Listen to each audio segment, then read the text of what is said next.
So once again, for those joining us for the post-fight press conference, we thank you. For those joining on the live stream, we welcome you to Valley View Casino Center in San Diego, California. Our finale for the year, our finale for the season.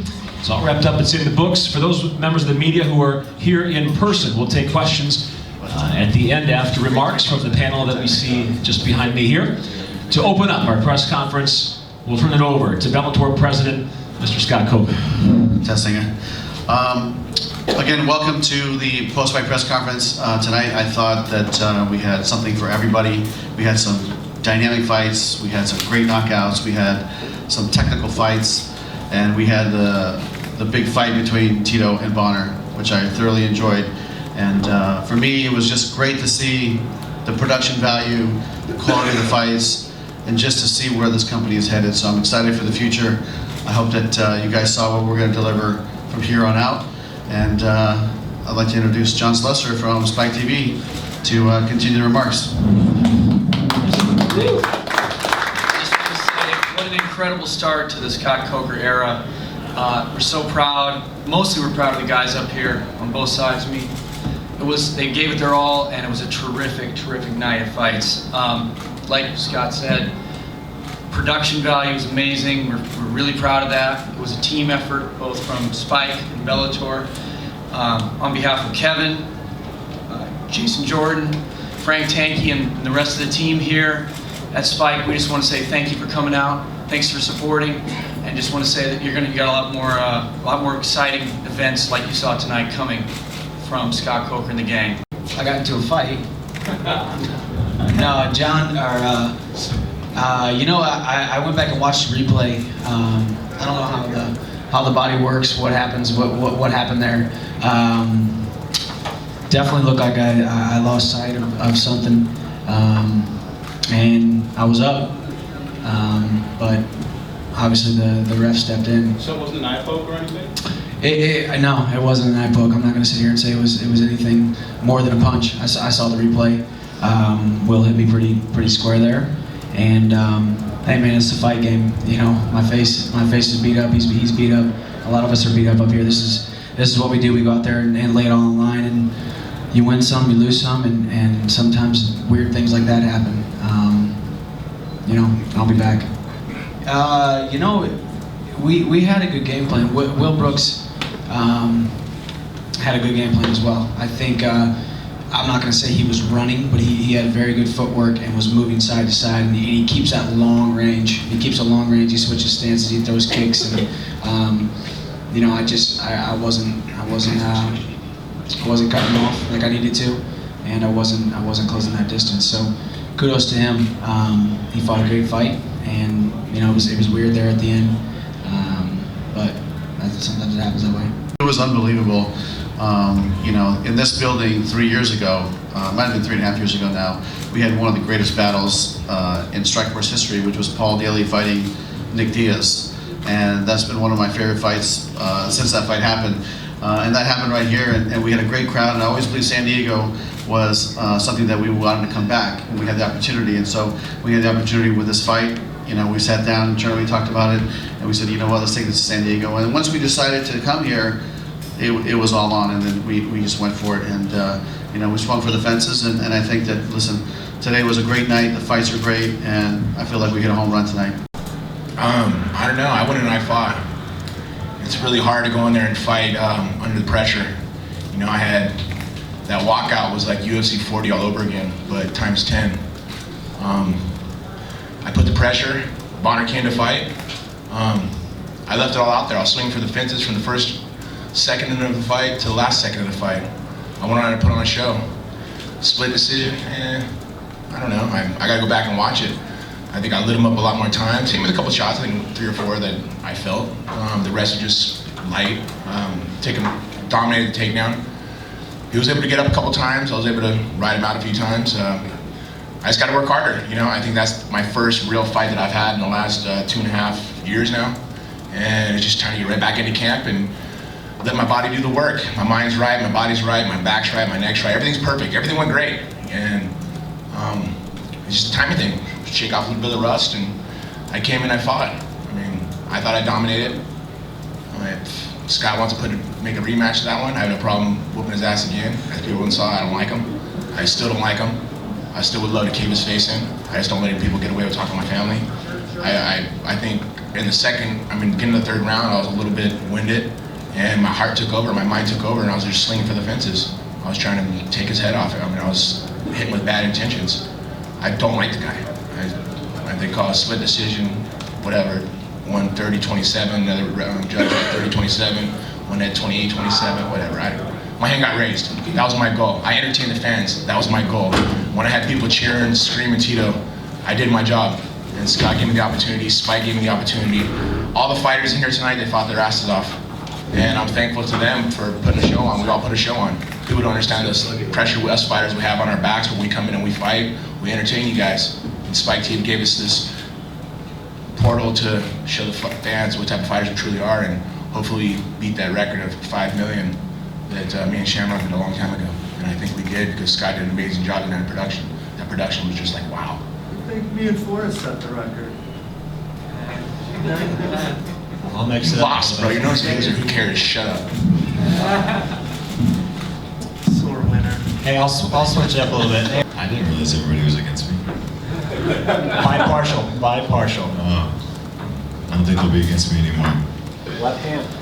Explain. I mean, I'm, when I took the fight with Melvin, I thought it was a good matchup for me. I have a lot of respect for Melvin. I've been a fan of his fighting style, and I've watched a lot of Melvin's fights throughout the years. He's a really exciting fighter, and those are the kind of guys I want to fight. I don't want easy fights, and I could have fought Melvin in Last Man Standing back in July. It didn't work out the way the brackets were or whatever, but that was a fight that I was interested in then. And, I have a lot of respect for Melvin, but I thought I could beat him. I think I'm a better kickboxer than him. Not that he's not a phenomenal kickboxer, I just think I'm at the top of the food chain when it comes to that weight division. And yeah, Melvin caught me with a good punch in the first round, and I was in kind of survival mode. And throughout my training camp, I had prepared for those situations, and I felt comfortable there. And then after the first round, I kind of felt a lot more comfortable in the cage, and I started looking for my shots. And during exchanges is really where I feel home. And yeah, I put it right on his button, and felt good, felt amazing. okay. You know, I mean, these guys. I was on the shelf 2 years, and I mean, I tried as hard as I could. I trained as hard as I could, and just wasn't good enough. I trained my wrestling as hard as I could, but when you're in your upper 30s, you start slowing down, and I felt it. And maybe if I would have had more time, I don't know. I tried my best, and I came up short. Yeah, me and Chandler were talking, and we kind of both agreed to next week hit the Chippendales tryouts. Where's Rico Rodriguez? He said he's down too. He's all like 185 now and sexy. Where are you, Rico? So us three next week. You're not going to want to miss it. Rock stars. Yeah, the answer is yes. I mean, you have to think about, we have distribution deals already in over 100 countries. And Viacom owns Channel 5, and I think it airs tomorrow. Is that correct? Or is Channel 5 tomorrow? So we're going to be monitoring that. But the British invasion, February 27th of the Mohegan Sun, that's another fight that I know will have tremendous interest in the UK. But as we build this brand, we will definitely go to the UK and start traveling to different countries. I think just when someone talks about your family and they talk about your fans and everybody expects you to crush the guy. Shut up, dude, you lost. And everybody expects you to win, you're a favorite and everything. It's just the pressure of that. I know I'm better than this guy. I know I'm better in all areas. I know he's better than me. But you know what? I will give him a little bit of credit. He came in, he fought. He defended a couple shots. He got out wrestled a few times. But he had everything in his training partners prepared for me. And it wasn't enough. But at the same time, I came in and I fought my ass off. I entertained the fans. That's what I want to do. And at the end of the day, it was a lot of pressure. When I'm talking to my son, he's like, "Dad, good luck. I'll give it your all." And there's no feeling like that, Like I say, in the beginning of the third round, my heart just took over. It was my mind that took over. I was tired. I admit it. Bonnar pushed me. I was tired. I haven't been pushed like that in a while. I think I got a kind of a replica of me and Forrest fighting each other, and it was just all of a sudden it's like my heart took over. And I think that's why fans love me, because like my heart's so big and I just give it all. I swing for the fences. Into that last, I heard that 10 seconds, I was swinging for the fences. I didn't care. I knew I was winning, but I wanted to try to knock him out because I don't like this guy. Like I said, if this guy wants to get beat up again, whatever he has to do, go get all my training partners. Go find all my friends, all the people that leached off of me. You want to bring them all in? Go bring them all in. Do what you need to do to make yourself a little better. I'm cool with it. Want an ass beating? Step on that partner. Gassed a little bit. Yes. I did. You know, it's. I wanted to push the pace, and I did, and wanted to, you know, when he took me down, get back up and throw punches at him, and I did, and then, yeah, it took a little wind out of my sails. I won't lie. Yeah, he pushed me. It was a good fight. He got the nod, and hats off to him. And Mike, I think I'm going to enjoy Christmas, or Thanksgiving and Christmas and New Year's, and I'm going to train probably in about a week, 2 weeks. I'll take about a week off. I'm going to get back in the gym, start training. But I don't know, March, I want to enjoy my birthday.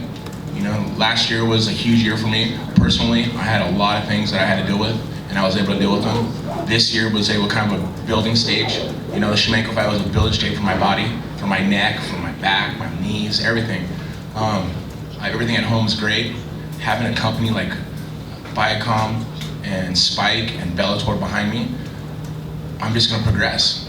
I'm a person that came from nothing, and I pushed my body, my mind like no other. I mean, this is 17 years I've been competing, and I still want to compete. I'm having fun. This is fun. It's fun to get in the gym. You know, when Saul Solis, my coach, is like, this is cool to actually be able to push you and doing 6-minute rounds with 30-second rest and seeing you doing the 5 rounds. I want to get back and fight again. I don't care, whoever it is, whatever it is, I want to compete again. It's just nice to wrestle. I was able to wrestle. This camp, I was able to wrestle. I haven't been able to wrestle in 5 years, 100%. And I've been able, I'm strong, I feel good. You know, Quentin has been very busy. He's opening a lot of businesses, got some opportunities doing other things. We've been in touch with his management, and we'll keep you posted. What's the last time you talked to him? And what Probably last week. Yeah. We talked to him last week. It's an ongoing conversation. You guys know he just opened a new gym, so he can have a lot of his time, and we'll see. I mean, we're definitely in dialogue with his manager, and we'll probably have an update in a week or so. Is that a fight you'd like to make with him and Tito? Do you think that makes sense? You know, that's something that, I mean, really it would be up to the two guys, but that's something that let's talk about that, as we talk to Quentin and Tito get some rest and can decide what's best for the company and what's best for these guys. Tito, you seem to want that. Of course I want it. I mean, we were supposed to do it a long time ago. I broke my neck. People think I'm crazy. I just have a lot of honor. I like to fight. You know, I think it'd be a huge fight for Spike, for Bellator, and everybody wants to see it. Of course I would like to. Yes. Of course. Whatever they want me to do, man. I'm here to fight. I'm here to fight. That's it. I want to fight. How about you?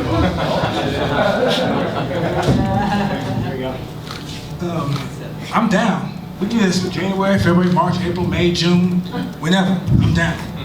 Because, here's the thing, right? You was cool. I thought you was cool until I seen you bump your gums. And Dave and Buster's talking about you thought I lost to Quentin. Now, laugh at yourself because you know I didn't lose. No, you know I didn't lose. So look, if you're gonna bump your gums, at least back it up and come fight me. It's called bumping teeth. Yeah. Not gums. Look, Seriously, are you gonna be like that? Look, no, I'm just keeping it 100. The fight, dude. I'm just keeping it 100. I'm just keeping it 100. You know what I'm saying? I'm not gonna be fake for nobody. Look, Seriously. I'm just saying. Look, if you want to sell it all fight, you want. Everybody watch the fight. Come on. yeah. Hey, hold up. MMA media, raise your hand if you thought I lost that fight. Now, if you thought I won, raise your hand, please. Raise your hand. If you thought I won, raise your hand. Don't sugarcoat nothing. Now, if you thought I lost, you would see on that bath salt. Now, if you want some, you can get some, man. I'll serve you. You know what I'm saying? I ain't no respect to Bonnar. Bonner's been for 2 years, but I ain't Bonnar. I'll bust your ass. I'll Django your ass. Straight up. You big Django. Django. For real, Django. So if you want some, say something. Cause I know you won't. It ain't lynching month, so. Come on, just say something if you want something. Hey, Coco, make the fight happen. You see him bumping his gums, let's do it. I will bust your ass straight up. No, I'm serious.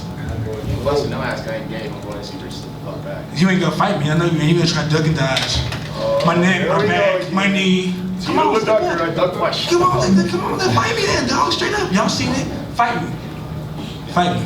Well, on that note, let's wrap up this press conference.